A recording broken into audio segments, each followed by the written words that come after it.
Sir,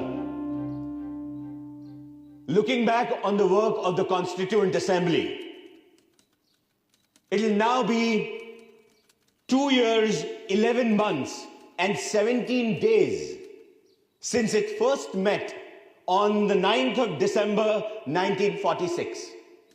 During this period, the Constituent Assembly has altogether held 11 sessions. These 11 sessions of the Constituent Assembly have consumed 165 days. Out of these, the Assembly spent 114 days for the consideration of the draft Constitution.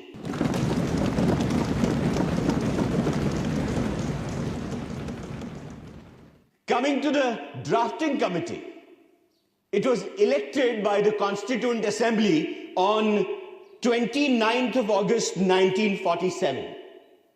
Since August 30th, it sat for 141 days, during which it was engaged in the preparation of the draft constitution.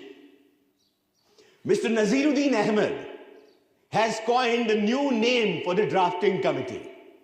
He calls it a drifting committee. Mr. Naziruddin must no doubt be pleased with his hit, but he evidently does not know that there is a difference between drift without mastery and drift with mastery. If the drafting committee was drifting, it was never without mastery over the situation. It was not merely angling with the off chance of catching a fish. It was searching in known waters to find the fish it was after.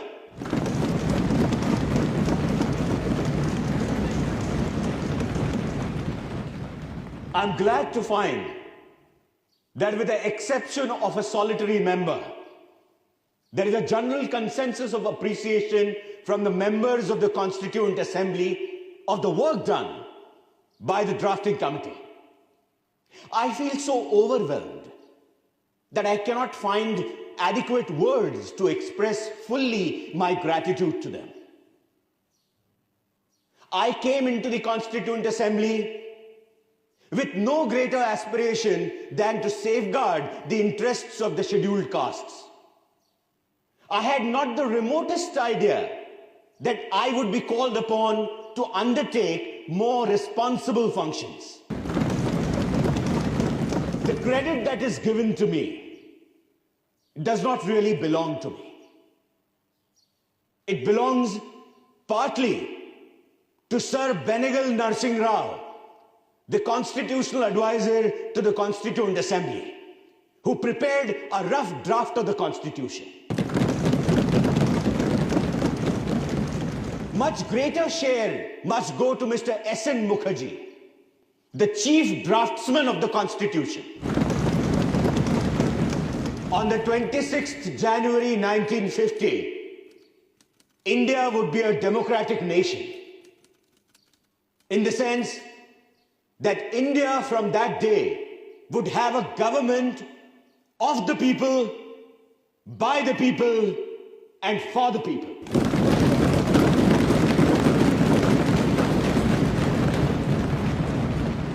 A thought comes to my mind. What would happen to her democratic constitution? Will she be able to maintain it, or will she lose it again? If we wish to maintain democracy not merely in form, but also in fact, what must we do? The first thing in my judgment we must do is to hold on to constitutional methods of achieving our social and economic objectives. It means We must abandon the bloody methods of revolution. It means that we must abandon the method of civil disobedience, non-cooperation, and satyagraha. Where constitutional methods are open, there can be no justification for these unconstitutional methods. These methods are nothing but the grammar of anarchy. And sooner they are abandoned, the better for us. The second thing we must do is to observe the caution which John Stuart Mill has given to all who are interested in the maintenance of democracy.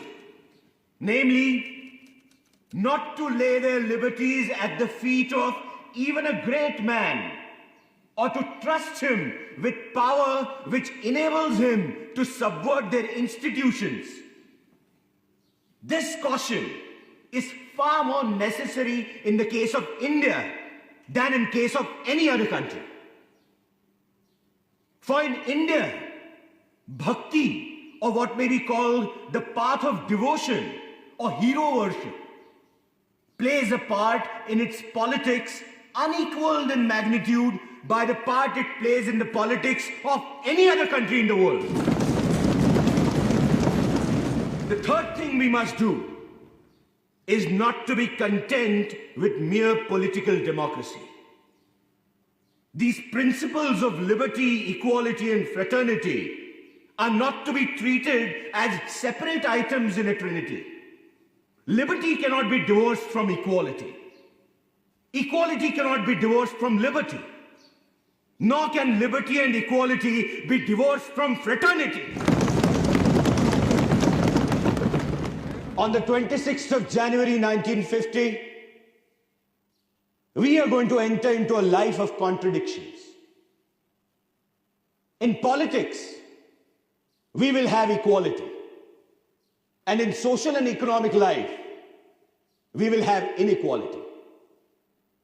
In politics, we will be recognizing the principle of one man, one vote, and one vote, one value. In our social and economic life, we shall, by reason of our social and economic structure, continue to deny the principle of one man, one value. How long shall we continue to live this life of contradictions? How long shall we continue to deny equality in our social and economic life? If we continue to deny it for long, we will do so only by putting our political democracy in peril. We must remove this contradiction at the earliest moment, or else those who suffer from inequality will blow up the structure of this political democracy so laboriously built up by this assembly.